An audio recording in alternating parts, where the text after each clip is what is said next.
So I have a question. Yes. How should they all word their mission statement? Because there is a lot of overlap, right? Yes. Correct. It is very distinct, but it's all tied in. So the vision I understand for all of them, but how should they? They That's what could they're currently each have their own. They could Mission. each have their own mission statement. Yes. Yeah. But the words Yes. are overlapping, right? That's all right. It's okay. I mean, you will find probably CRY and others having overlapping words across the globe, because there are ultimately that many words you can use. So that's perfectly all right. What Archana said, we all have one vision to Yes. make them self-sufficient and Yes. independent. But if I talk of my section where child comes, we diagnose the child having a problem and we provide early intervention.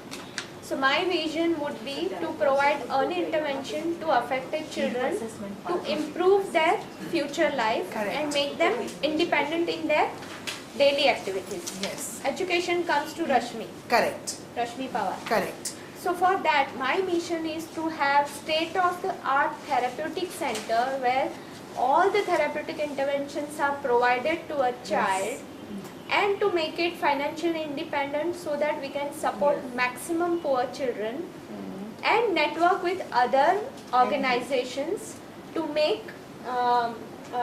to provide all the possible options to a child who is coming to us and increase our awareness towards a condition and which ultimately leads to prevention, because Correct. prevention is better than cure.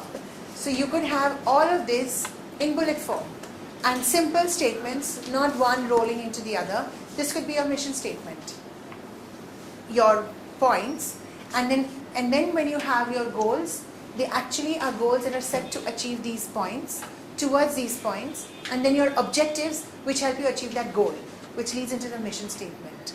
Correct? So each of these could be your part of your mission. Now again, a vision we normally say should be one or two lines, not a long winded line, but nice crisp 2 lines, 3 lines. A mission could be longer, but again there has to be, because someone is reading it, someone is trying to understand you from your mission statement. So it should be a little brief as well. You broadly talk of things and then you cover everything else in your objectives, in your strategies, in your goals. That's where you start covering them. Yes? So I still further break mission into objectives and then Into goals. into goals. There And are then into goals objectives. and then there are strategies to, objectives to achieve your goals.